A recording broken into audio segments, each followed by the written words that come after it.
Welcome to Mousumi's blogs. Mousumi's ব্লগসে তোমাদেরকে অনেক স্বাগতম। তো চলে এসেছি তোমাদের সামনে অনেক দিন পর একটা সুস্বাদু রেসিপি নিয়ে। নিশ্চয়ই মাছটা দেখে তোমরা চিনতে পারছো। হ্যাঁ, এটা হচ্ছে পাবদা মাছ। তোমরা ঠিকই চিনতে পেরেছো।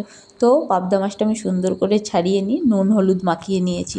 নুন হলুদ মাখানোর পর এটা কিছুক্ষণ ধরে রেখে দেবো আমি, ঠিক আছে। তার মধ্যে এই দেখো একটা মাছ আমি ডিমও পেয়ে গেছি। তো চলো গ্যাসটা অন করে নিই।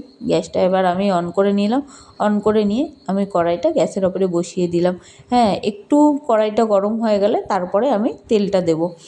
তো পরিমাণ মতন যে যতগুলো মাছ ভাজবে সেরকম অনুযায়ী তোমরা তেলটা দিতে পারো। তো আমার যতটা লাগবে তেল আমি ততটা কড়াইয়ে দিয়ে দিলাম। এবার কড়াইয়ের তেলটা যতক্ষণ না গরম হচ্ছে ততক্ষণ ওয়েট করব। আর এই যে কড়াইয়ের তেল গরমও হয়ে গেছে। এবার আমি পাবদা মাছগুলো একে একে সুন্দর করে ছেড়ে ভেজে নেবো লাল লাল করে।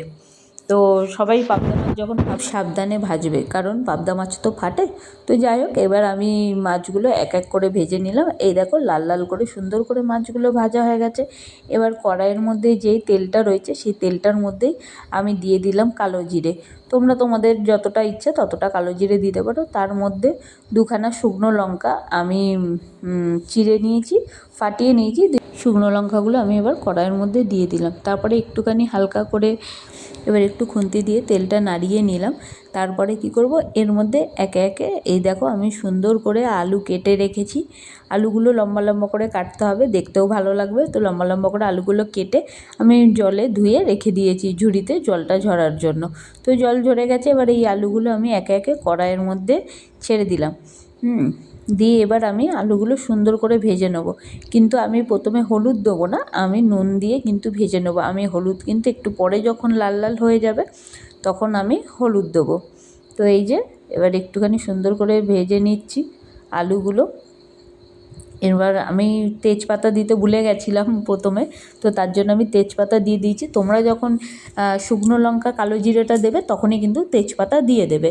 তো এবার এই যে ভাজা হয়ে গেছে প্রায়। এবার এর মধ্যে আমি একটু মশলা বানিয়ে নিলাম, আদা জিরে, একটু গোটা গরম মশলা আর দুটো মতন শুকনো লঙ্কা দিয়ে দিয়েছি। ঝাল তোমরা যে যার পরিমাণ মতন খেতে পারো। আর হ্যাঁ, আমি বড়িটা ভাজতে ভুলে গেছি বলে তো বড়িটা ওইদিকে ভেজে নেবো। আর এই যে আমি এখন হলুদ দিয়ে দিয়েছি। এবার হলুদ দিয়ে এটা আমি সুন্দর করে লাল লাল করে ভেজে নেব। আর যেই মশলার পেস্টটা বানিয়েছিলাম সেইটা আমি ওর মধ্যে ঢেলে দেবো কড়াইয়ের মধ্যে। দিয়ে এবার দিয়ে দিয়েছি, দিয়ে সুন্দর করে নাড়িয়েও নিলাম। দিয়ে একটুখানি কাশ্মীরি লঙ্কার গুঁড়ো দেবো, তাতে কালারটা কিন্তু খুব সুন্দর আসবে, দেখতেও ভালো লাগবে, খেতেও ভালো হবে। তো তোমরা কিন্তু অতি অবশ্যই একদিন ট্রাই করো রান্নাটা বাড়িতে। তো এই যে এবার একটুখানি নাড়িয়ে নিলাম। এবার এর মধ্যে আমি একটু জল দিয়ে দিলাম, কারণ মশলাটা তেল ছেড়ে দিয়েছে। এবার যেই মশলাটা তেল ছেড়ে দিয়েছে যার জন্য আমি বুঝতে পারলাম যে মশলাটা কষানো হয়ে গেছে। এবার এর মধ্যে আমি জলটা দিয়ে দিলাম। জলটা দেওয়ার পর ততক্ষণ ফুটতে থাকুক, আর ওইদিকে আমি বড়িটা ভেজে নিই। হ্যাঁ, আমি বড়িটা ভাজতে ভুলেই গেছিলাম, যার জন্য আমি একটা ছোটো কড়াইয়ের মধ্যেখানে একটু সর্ষের তেল দিয়ে তার মধ্যে বড়িটা ছেড়ে দিয়েছি। এবার বড়িটা সুন্দর করে একটু লাল লাল করে ভেজে নিলাম, ভেজে তুলে নিলাম। এবার চলো দেখি মাছের ঝোলটা কত দূর হলো। ও, এ তো ফুটতেও শুরু করে দিয়েছে। তাই এর ওপরে আমি কি করব, বড়িগুলো এই ঝোলের মধ্যে দিয়ে দেবো এক এক করে। তো বড়িগুলো সব আমি দিয়ে দিয়েছি, ঝোলটা ফুটতেও শুরু করে দিয়েছে। এবার একটু যেই ফুটে যাবে তারপরে আমি কিন্তু ঝোলের মধ্যে একটা একটা করে মাছগুলো সব ছেড়ে দেবো। তো এই যে মাছগুলো আমি ছেড়ে দিয়েছি।